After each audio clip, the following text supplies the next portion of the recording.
Good morning. My name is Megan Shaw. I work for the City of Cambridge in the Community Development Department as part of our Environment and Transportation Planning team. And we received grant funding from the Yale Renewable Thermal Alliance to create a clean heating and cooling marketplace platform. Just a little bit about us. Cambridge is located right outside of Boston. We are a independent city. We are not part of Boston. We have about 113,000 residents, about a third of which are foreign born. We're the 10th densest city in America. So there's a lot of buildings in our 6 square miles. We're primarily white, but we do have a mix of Asian and Pacific Islander, Black and Hispanic.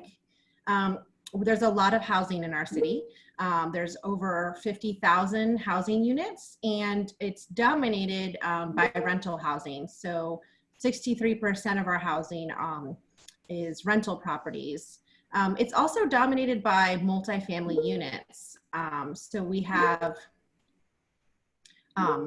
only 9% of our housing is single family. So those are some things to keep in mind when we are thinking about how do we deploy renewable thermal in a city like Cambridge.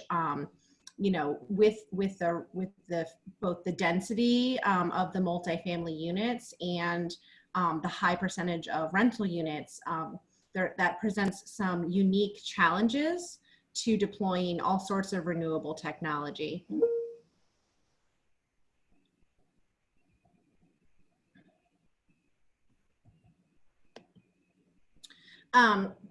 Just a little background around where the City of Cambridge is in terms of our climate change planning.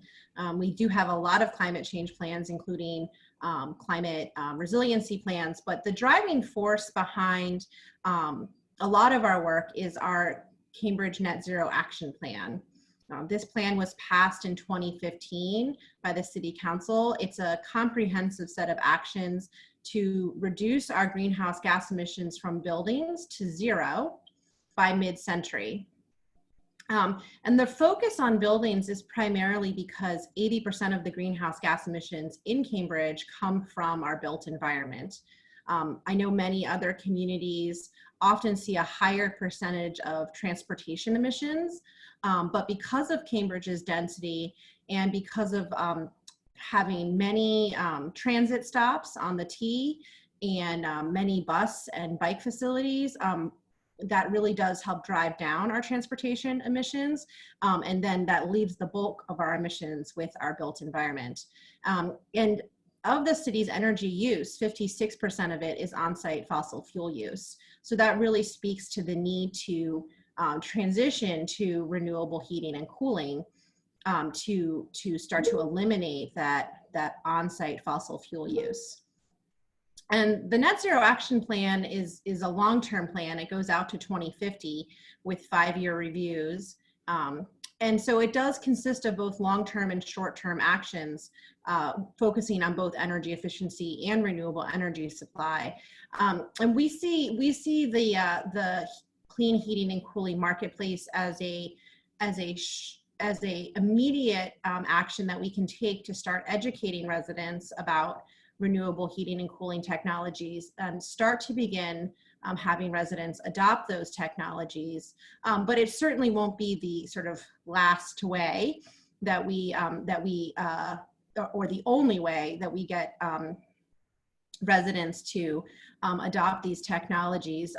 There will be, we're drafting right now under the Net Zero Action Plan, time of sale and time of renovation requirements that will potentially start to require the installation of renewable thermal technology. So there will be some required aspects of this, but this is the beginning of sort of the voluntary adopters and giving them the tools that they need to make good decisions about what technologies will suit their buildings and how they can get those technologies installed. So when we applied to the Yale Renewable Thermal Alliance, the goals of our marketplace were to provide building owners with air source heat pump and solar hot water education and information on a centralized platform, allow people to get cost estimates for that equipment, connect people to qualified installers, and also allow people to engage with expert independent advice. We find that while installers often do a great job explaining technology and explaining the products and explaining their prices, people still hesitate. They still think, well, maybe, maybe this installer doesn't know something that someone else does. And so it does slow down their decision-making process when they feel that that they don't really know the answer. We have a excuse me, we have a lot of highly educated people here in Cambridge who like to really be researching things to the max. Excuse me. So providing that expert independent advice can help move people forward in their decision making and actually get them moving towards an installation. So the first thing I'm going to talk about is designing the marketplace and some of the successes and challenges that we faced. So our goals of the marketplace were to create educational content, offer people case studies. We find that case studies often make the process of adopting a new technology very tangible and approachable. We wanted to give people a good sense of the typical costs and make sure that they were aware of the rebates and incentives and financing that's available. We wanted to create an easy way for people to request quotes from installers. Oftentimes people get stymied by the fact that they can see a huge list of installers that could potentially provide an air source heat pump to their home, or a huge list of installers that can talk to them about solar hot water, and they don't know where to start. They don't know who to contact first. They get overwhelmed. And so we wanted to make it easy for people to be able to request quotes. And to that end, we wanted to make sure that we had a suite of qualified installers who would respond to the request for quotes. We also wanted to give consumers the ability to compare quotes. Oftentimes, a lot of the technical information or the pricing can seem to lack transparency for consumers. And so we were hoping that we could give consumers a way to compare quotes across installers so that they could get a sense of, how does the equipment differ? What are the difference in the installation costs between these installers, or even, what are the differences in the warranties between these installers? And again, I mentioned that we wanted to offer people some expert, independent, third-party advice. So you can visit cambridgecleanheat.org to see the marketplace in action. It has all of these aspects to it listed here. And you can see that we chose to partner with a company, a Boston-based company called EnergySage. EnergySage is best known for their solar marketplace platform, and the city of Cambridge has partnered with them in the past. So our city Sunny Cambridge Solar program is hosted on the EnergySage platform, and has many of these same features. But instead of it being for clean heating and cooling, the solar platform provides these features for solar PV installations. So we partnered with them again to create this platform kind of side by side with the Sunny Cambridge Solar platform. But we did face some challenges. On the solar platform that EnergySage currently operates, there's hundreds and hundreds of installers that have been qualified through their platform. And there actually are over 600 air source heat pump installers in Massachusetts. But it was a challenge to get installers to agree to participate in this online marketplace platform. It's a little different than how most HVAC contractors are used to working in terms of getting leads or responding to leads and consumer questions. And I don't think that this was, I think this is a early adopter issue. EnergySage saw this same issue in the solar industry, right? There was slow adoption of the solar industry towards moving online. But you know, that has slowly become a great way for people to shop for solar. And we're hoping that, you know, even though we have 3 installers that participate in our platform right now, that we will be able to continue to grow the number of qualified installers that are interested in working on a marketplace platform to engage with customers online and recruit customers online.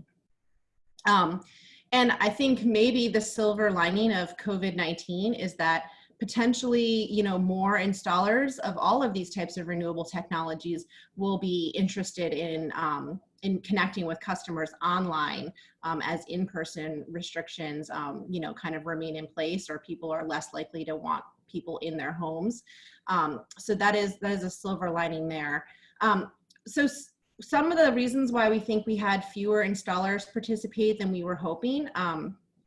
Ideally, we would like to have, you know, 5 to 8 installers, just so that there's plenty of capacity to respond to consumers. Is that, you know, there's the potential that there's just not enough local installers, that some of these installers are geographically limited. You know, they're located in Western Mass and we're in Eastern Mass. And Cambridge is also unique in the sense that we have a lot of smaller homes. You know, I think the average home size is, you know, between 1,000 and 13,000 square feet. And they're also, the homes are more complex, you know, because 93% of our homes are multifamily. It can be a lot more challenging to do an air source heat pump installation, thinking about, you know, line runs from a roof down to a first floor unit, or siting things on shared property. If it's a shared condominium building, the property around the building might be shared in common, and so it's harder to site the outdoor units without getting permission of your condo association.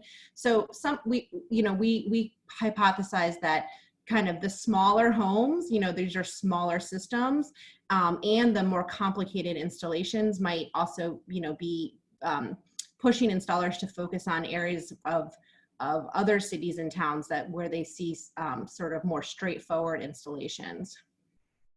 And at the time that we were recruiting installers, which was the end of the summer and early fall of last year, many installers felt like they didn't have the capacity to serve the marketplace. They were worried about their ability to respond to requests for quotes in a timely manner. We asked if they could respond within 48 hours to like an initial request.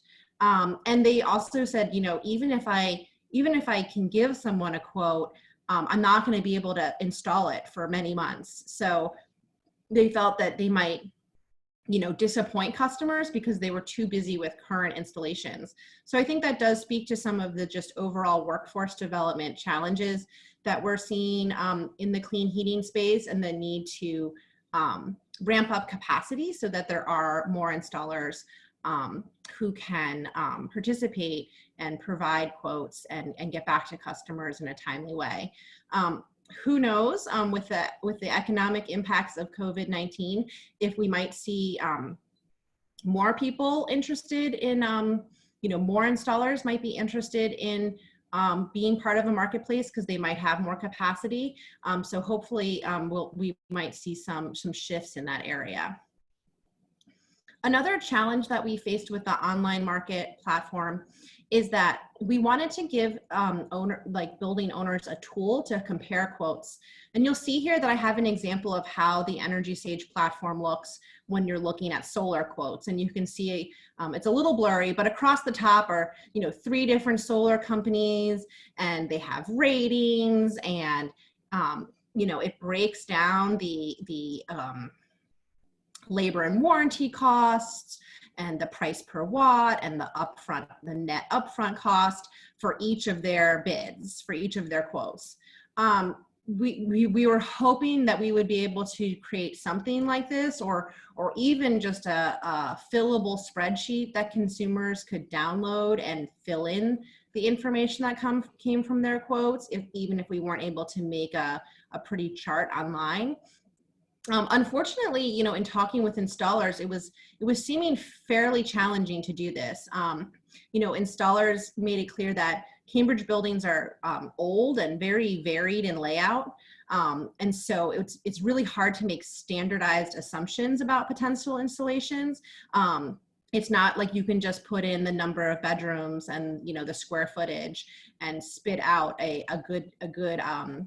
very accurate idea of how many heads you might need. Some Cambridge buildings have been, you know, turned from a single family home into a multifamily home. So they have, you know, kind of a warren of rooms that might require more heating, more renewable heating and cooling to be installed in lots of different spaces. So that was challenging for us. And another thing is that contractors currently are very comfortable with how they present their quotes, and each company presents their quotes differently. And you know, we didn't have the sort of pull, the cachet to ask contractors to consider a standardized format. You know, they didn't want to enter their numbers into a standardized form. They felt like that would be, you know, either, you know, too much work. They'd have to kind of create the same quote twice, or, you know, that they just felt like it wouldn't capture what they felt like was the best value that they're offering in their current quoting structure. Another big challenge that separates renewable heating and cooling technologies from solar is that, you know, solar's generally on people's roofs, right? And you can see pretty much any roof in the world through Google Maps. And that's not the same. You know, the contractors and installers really felt that, you know, the quotes that they would be able to give online prior to a site visit would just be really not accurate. You know, that they would really have to see the site and evaluate it in person in order to be able to give an accurate quote. They worried about getting people, you know, quotes that either seemed too high before a site visit that dissuaded customers, or too low, you know, where, you know, they didn't realize that all additional line runs were needed or other things would need to get added to the quote. And that would actually make the customer feel like they hadn't, you know, that the contractor wasn't being, you know, upfront with them.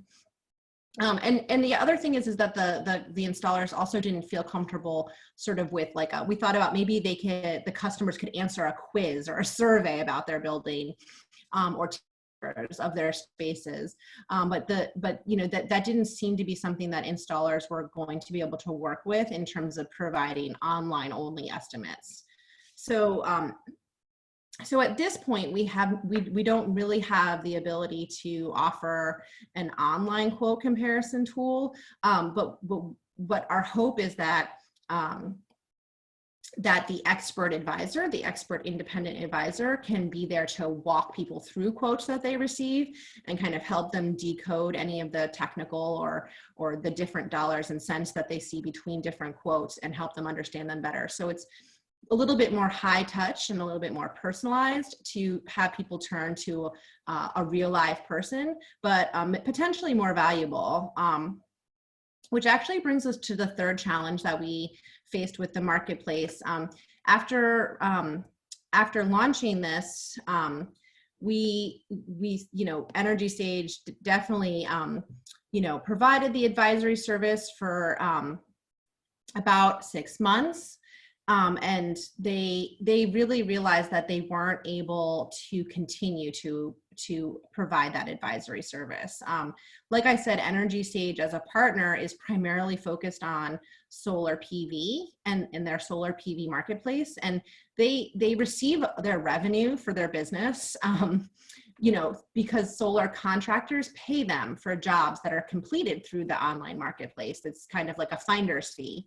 But the clean heating marketplace, again, we didn't have the capacity, you know, we didn't have enough installers participating and enough installer buy-in at this point to ask those installers to pay for the leads that they receive, you know, pay for the customer requests that they receive through the marketplace.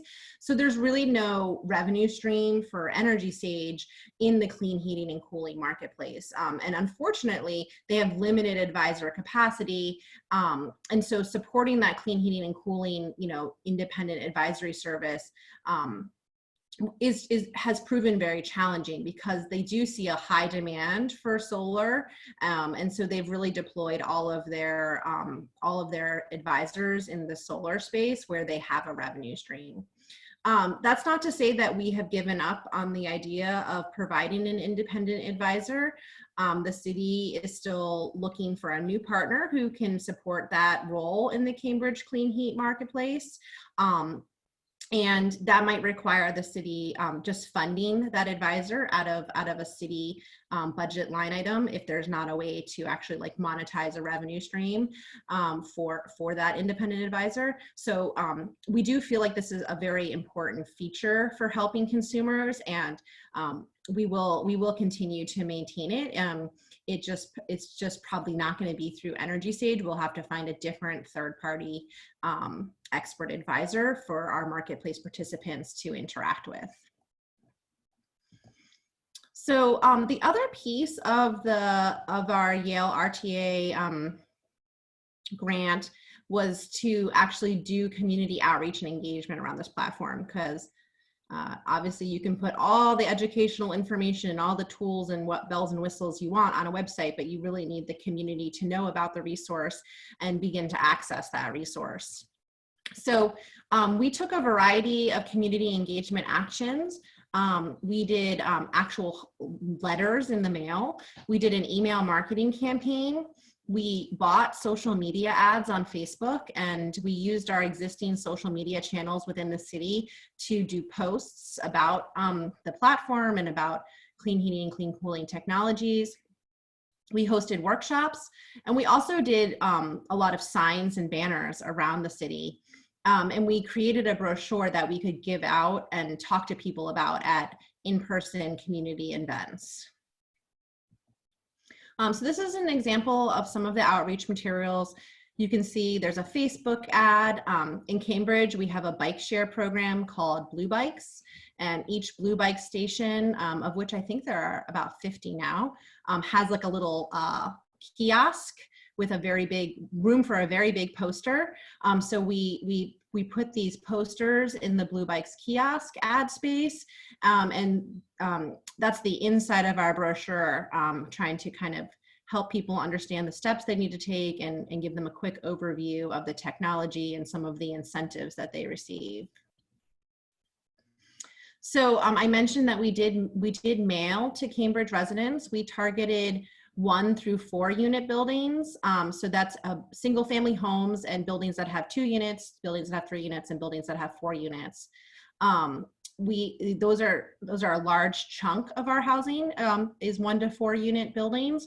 And oftentimes they have more owner occupancy, or if, even if they are rentals, they have the landlord lives on site. So it's a triple decker with 3 units, and the landlord lives on 1 floor. The owner of the building lives on 1 floor, and, they have renters on the other 2 floors.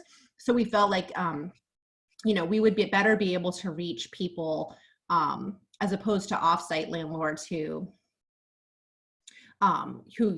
they might live in Florida, and we're not going to send them a letter in Florida about their building in Cambridge. So we scored the 1 through 4 family homes to try to find the highest, sort of the high scores around do they have oil or electric resistance heating, because those buildings would see the highest monetary savings by switching to air source heat pumps. They lacked AC. Many buildings in Cambridge are old and do not have central AC. Some people have no AC at all or rely on window units, so that makes them a prime candidate to be interested in getting more whole home cooling through an air source heat pump, and more open floor plans, so that they would require fewer air source heat pump heads, and not have the cost of the system install be extremely high. After we did that sorting, we had almost 1,000 homes that we mailed a letter to, though we do acknowledge that some of our tax assessors data that we pulled this from lists many homes as having oil, but we know they don't have oil. It just hasn't been updated yet. So we may have over mailed to some people, but that's better than under mailing. We also did an email marketing campaign. We had over 600 contacts who had participated in the Sunny Cambridge Solar program. And so we started with them. Those are people that have already expressed interest in renewable energy, and we thought they would be prime candidates to be interested in air source heat pumps and solar hot water. We made a small purchase of Facebook ads to kind of test different messaging and images and get some demographic breakdown. So we had 12 different ads and 3 different messages around financial savings, environmental savings, and comfort, as what are the driving factors that cause people to think more about air source heat pumps and solar hot water. And we did 2 different images, and we focused either on just one of the technologies that we're promoting, air source heat pumps or solar hot water, or both of them together. And some of you might be asking, why not ground source heat pumps? And that technology is amazing, and it's very, we know it's really cost effective, and it's great for long-term installations. Unfortunately, because of the density in Cambridge, there's really not that many buildings where ground source heat pumps are feasible. And so we kind of chose to focus on the 2 technologies that are most feasible for Cambridge buildings. But that's not to say that we would not mention ground source heat pumps to someone who does have a yard or, a space to do that type of installation. Especially larger buildings that might have more space around them could be good candidates for ground source heat pumps. In addition, we have a local group that's working with our utility company on doing a micro geothermal district. The group is called HEAT, and they are actually thinking about ways to do geothermal, in the streets and connecting multiple houses.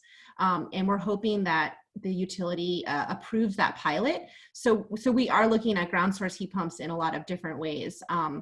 But for most individual homeowners or building owners, the air source heat pumps and the solar hot water are going to be the most viable technologies in Cambridge. And then we also use the city's existing communication channels to do social media posts. And we had a news story on the city website. So you can see in 6 months, we had 31 people register online. 25 of those people were interested in air source heat pumps, and 6 of them were interested in solar hot water. And about 1/3 of them wanted to speak with an advisor. So I think that speaks highly to the fact that consumers are looking for guidance and help in making these decisions. And about 45 people attended the 2 workshops that we hosted. So yeah, we had 2 workshops, and we actually invited some of our installers to present at those workshops. So we had the expert installers, giving the pitch for the technologies and answering questions.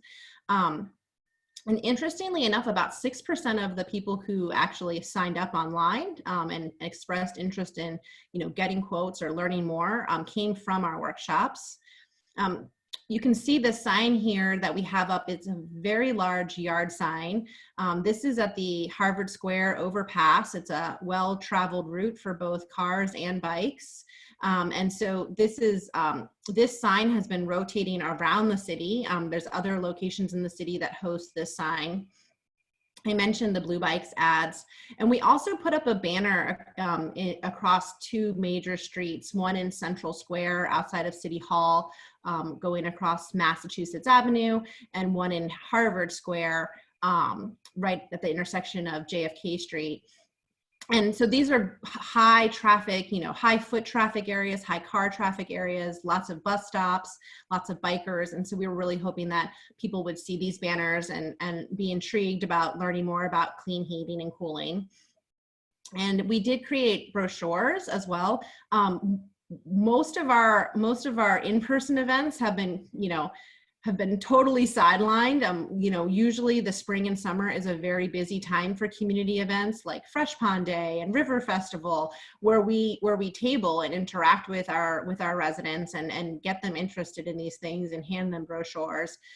So we're hoping that we'll deploy those brochures as potentially either in smaller workshops where people can socially distance, or potentially as if there's a ability to do more of that community level engagement as COVID-19 wanes. Here's some interesting information about the marketing messages that we tested on Facebook. You can see that savings was the you can save money on your heating and cooling resonated the most, more than an environmental message about climate change and more than a comfort message about just being comfortable in your home. Air source heat pumps were more interesting than solar hot water. And interestingly enough,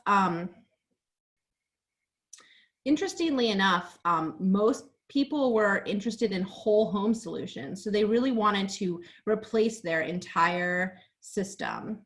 I'm going to pause here because I just noticed that we had a few questions and answer questions in our question box. And I think the first one I'm answering right now, which is, did you get feedback about the messages? And I'll go into that a little bit more. But one person asked about whether there are financing options for customers. And I think that's a great question. So here in Massachusetts, the statewide utility program, which is called Mass Save, they have a 0% interest rate loan that is available for air source heat pump technologies. So there are the loans can be up to, I believe, $30,000, and they cover all sorts of, whether you're doing energy efficiency improvements or changing out, equipment. And they are,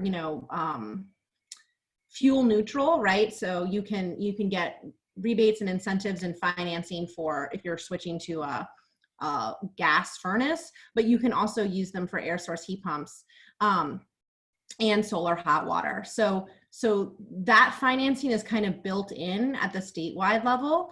Unfortunately, that financing can be challenging to access if people live in larger multifamily buildings, because they don't make these loans to condominiums. And so we also worked with several local banks. We interviewed several local banks about providing loans to condominium owners.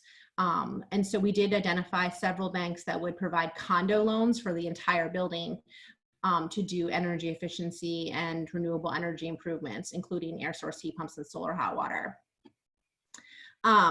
So just to get back to the very first question about the messaging, we also broke down the demographics around women and men, and interestingly enough, women were much more interested in savings messages as well, by a even more substantial gap than men. They were much more likely to click on a message around savings. And that held true across all age groups, except 25 to 34-year-olds who did respond more to environmental messages, but had a limited engagement overall. And Cambridge is a very high cost place to live. And so many 25 to 34-year-olds are renters. There's less opportunity for home ownership because of the high cost of housing. So I can see why there was kind of limited engagement in that group and that age group.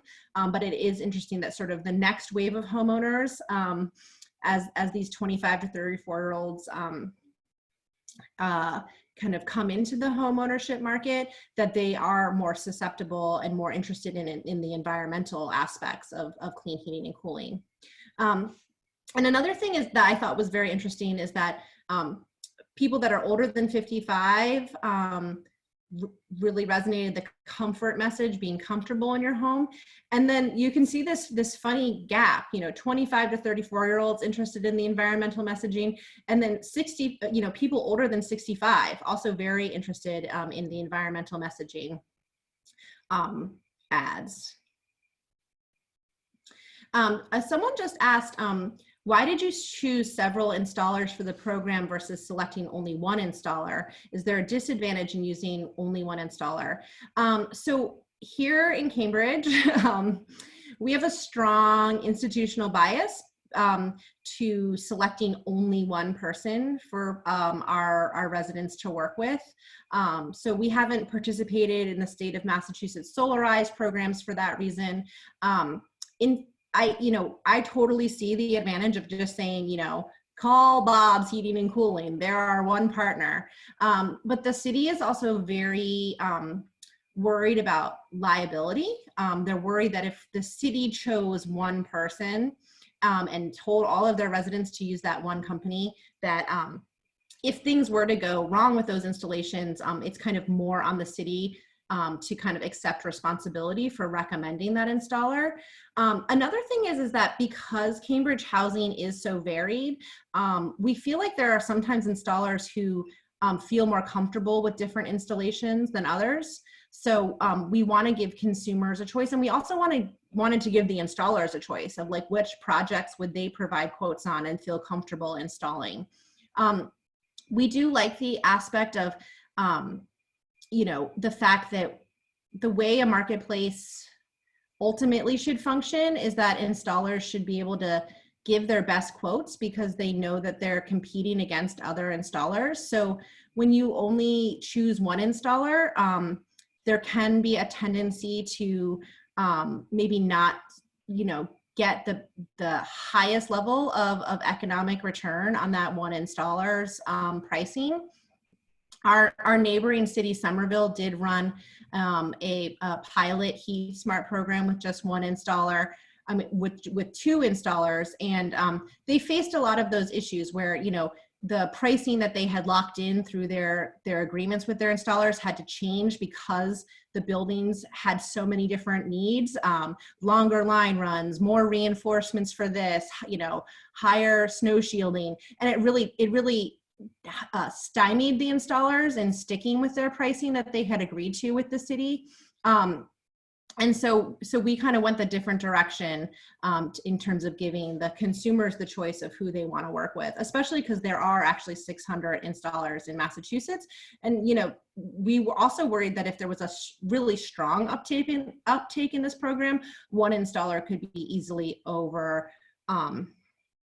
overwhelmed by the number of requests, and that might actually slow down the installation and customer interest process.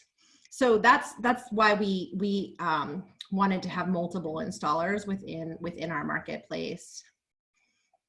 So I see there's another question there, but I'm gonna just I'll get back to it. I just wanted to mention that you can see some of here, we had some information about the people's objectives in getting heat pumps.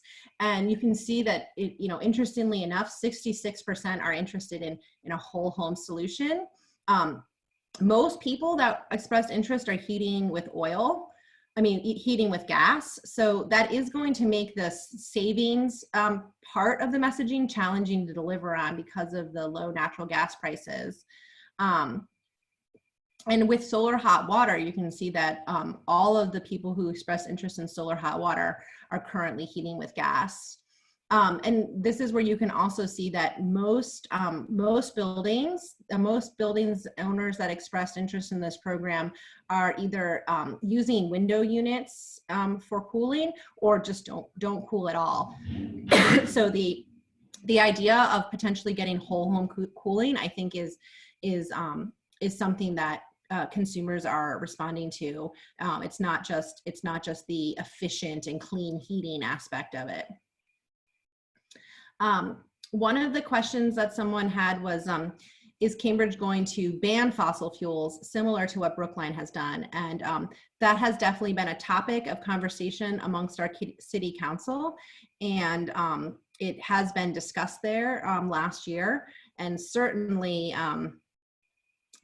that would probably improve the uptake of renewable heating and cooling technologies, but it has not been adopted yet. And I think, you know, we're still waiting for city council to make a decision about how that would roll out if they do adopt that. But one thing I will mention is that I think I mentioned at the beginning that our net zero action plan does ask us to develop a time of sale and time of renovation ordinance for how buildings must meet different performance standards.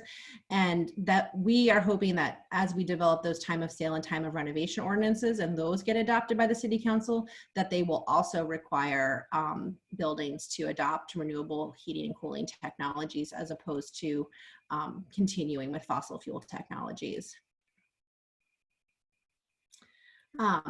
So I'm going to move on to the next slide.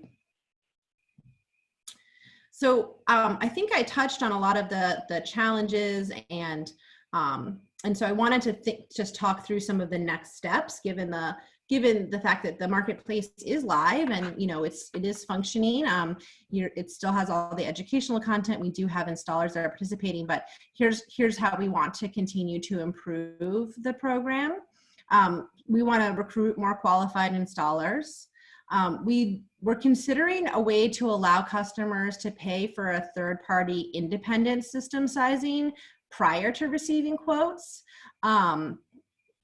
We think that many people might receive more easily to compare quotes if they have an independent advisor come out and size their system and talk them through the installation that they want, and then almost kind of like a request for proposals, then send that request for a quote out to the installers so that all the installers are seeing the same information about what the customer wants in terms of their installation and, you know, what sizing is appropriate for their building.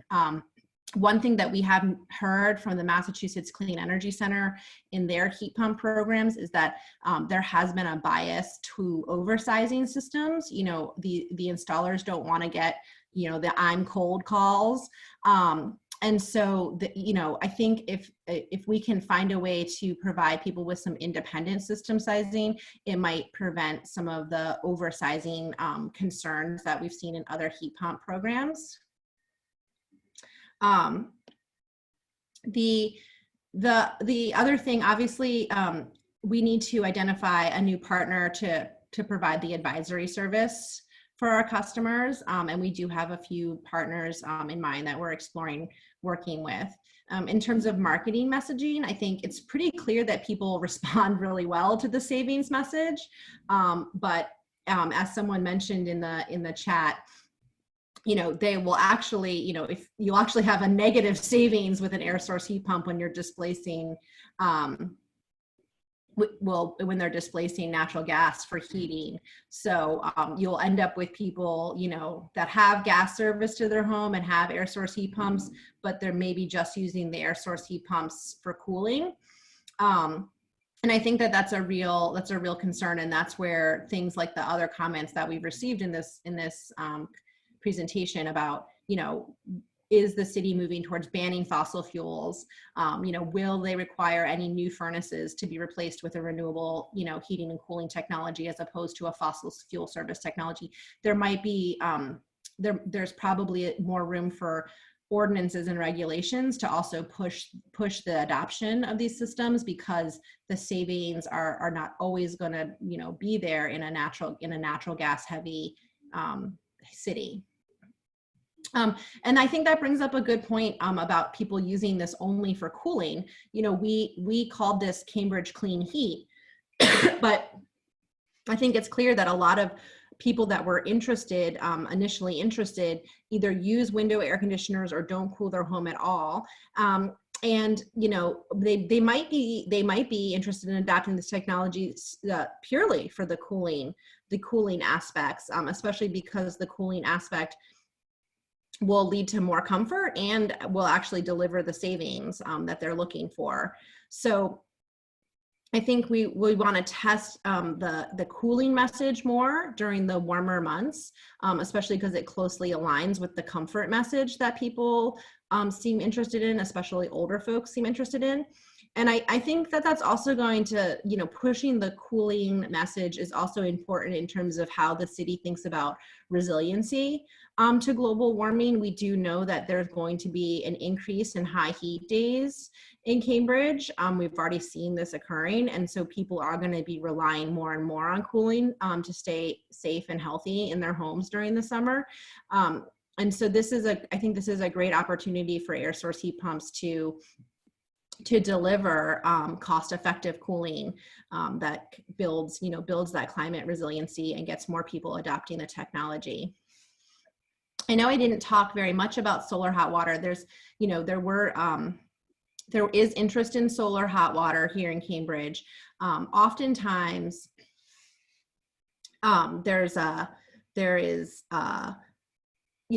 solar hot water makes sense maybe in some of the larger multifamily buildings that we have, especially if they have central water heating systems where you really get that kind of scale. I think solar hot water, people that have been interested in solar hot water in the past have also been interested when they want solar PV, they want solar electricity, but they don't have enough room on their roof to do a sizable installation, or they have too much shading. And so the solar hot water is another option for them to adopt a solar technology, but for water heating instead. And because the solar hot water market is fairly small here in Cambridge, we have just one installer who was willing to be part of the qualified installers for solar hot water. And in fact, many other air source heat pumps installers refer people who want solar hot water to this same installer. So in some ways that does kind of get to the, there's only one choice question earlier. Yeah, so someone had a comment here about it might be challenging to separate the design and sizing from the installation. It could lead to over, the warranty issues and some information about, oversizing. I'm actually going to let this commenter answer this question live, because I think it might be an interesting point to discuss. And if you have another question that you want to talk about live, we can jump in there. John, did you want to go ahead?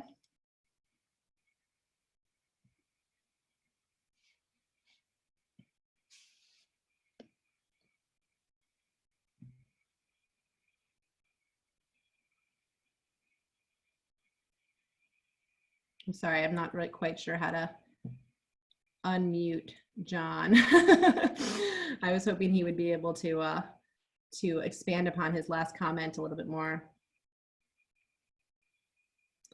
Yeah, I'm sorry, John, I know you're muted, and I'm clicking the, answer live question, which I thought would unmute you, but I'm apparently not doing it right. So I'll certainly get back to you with, I'd love to follow up on that discussion. Am I there? Oh, you made it. Got it. There's John. Something came up and said unmute now, so I hit it. Good. So we design and install, and we're mostly in the Albany, New York area, but we do some work in Massachusetts, and I have been involved with a heat group, so I was glad to hear you mention them. But when we design a lot of ground source heat pumps, but we also do air source heat pumps, you do end up, they derate as it gets colder out. So if you want to have that air source heat pump have a good chance of still producing heat on the coldest day, you do end up sizing it up a ton or more to cover that coldest day, because its capacity decreases as the outdoor temperature decreases. But that's when the house needs the most heat, is when the outdoor temperature decreases. So we're often putting in, a 5-ton unit where a ground source heat pump might only be a 4-ton unit, because the air source heat pump derates. I'm really concerned about when we separate design from the installer, especially for residential systems. I really feel like we need to have the installers take responsibility for their sizing and for keeping the house warm and cold, and not blame. They say, well, I just put in the size you told me to put in. I'm not responsible. Mm-hmm. It just could end up being a warranty or liability problem if you end up having that third party come in and put it out as an RFP. I say especially for residential systems, they're not that complex. We see that a lot in RFP or some kind of bid in a big complex situation where you have a mechanical engineering firm, but I'd caution you from divorcing the sizing from the installer from a warranty and liability standpoint. Yeah, those are all good points. And I think we're taking our cues from the Massachusetts Clean Energy Center, which did review the heat pump installations that received their incentive program money. And so, we're kind of trying to take the lessons learned where they did have a third party review some of those system installations. And, they've communicated that a lot of times they did need to communicate back to the installer about their oversizing concerns. So I am not an air source heat pump installer. I don't think I have enough insight into the technical side of things, but I do know from a customer side of things that people have expressed challenges in sort of decoding the quotes that they've received and understanding like how do they choose an installer. And so I think we're also thinking about it from a customer service point of view is like, how can customers feel confident that, you know, they're not receiving quotes for wildly disparate systems just because they happen to contact two different installers that have kind of a different philosophy around their installation. So you know, I do hear you about, you know, the installers taking responsibility for the sizing, and I think there's certainly room for them to push back, but I think there's also a need for consumers to be able to understand, like, how do they actually know, you know, what the quotes mean, and how to compare them. Yeah, just quickly, I would say that what you need, if you're going to have someone that you might have paid to size the system and put out an RFP, might have that same group with that knowledge just review, and under a certain set of criteria, the sizing before installation. So you have a third-party review. Yeah. I think is very reasonable, certainly done in lots of different situations. And that way, an installer could potentially say, the reason that I sized it this way is, this is my philosophy. And maybe that's good, or maybe they're going to say, no, that's crazy. That's way too big. Yeah. No, that's a good point. And I think that really highlights the importance of Cambridge offering a third-party advisory service, whether that third-party advisory service is like really reviewing sizing, or even just answering customer questions. You know, there is that, I think, desire for consumers to feel, you know, somewhat guided through some of these decisions, especially because they're expensive decisions that will, you know, potentially impact their home's comfort for a long time. So I think we agree that the you know, having an advisory service, you know, can take on a lot of different forms and function within the marketplace to help consumers in a lot of different ways. Well, thank you so much, John. I did see one other question here about, did the ads bring in enough money to pay for marketing? Yeah, so, you know, the ads were just, you know, these were just a way to test different messages. We weren't really concerned with tracking, you know, did this end up paying for itself? There's really no way for the city to kind of get money back once we pay for things. So we didn't really worry about that metric. Unfortunately, we were just doing this as part of our general community outreach, which always costs money. So it was more, the idea was more to be able to understand the messages and the motivations that we might want to continue to talk to the community about in the future. Thank you so much. I really appreciate that so many people put questions in the chat. And if I didn't answer your question enough, but I dismissed it, please feel free to retype it, and I can also, you know, come back through and answer questions. I put my contact information here on the last slide. So if you have any additional questions, feel free to reach out to me at mshaw@cambridgema.gov. You can also give me a call, though with COVID-19, I'm not at my desk, so you will have to leave a message and I will get back to you later. And I really appreciate if anyone has any thoughts about how we can develop the marketplace more. I appreciated John jumping in with some good suggestion and comments.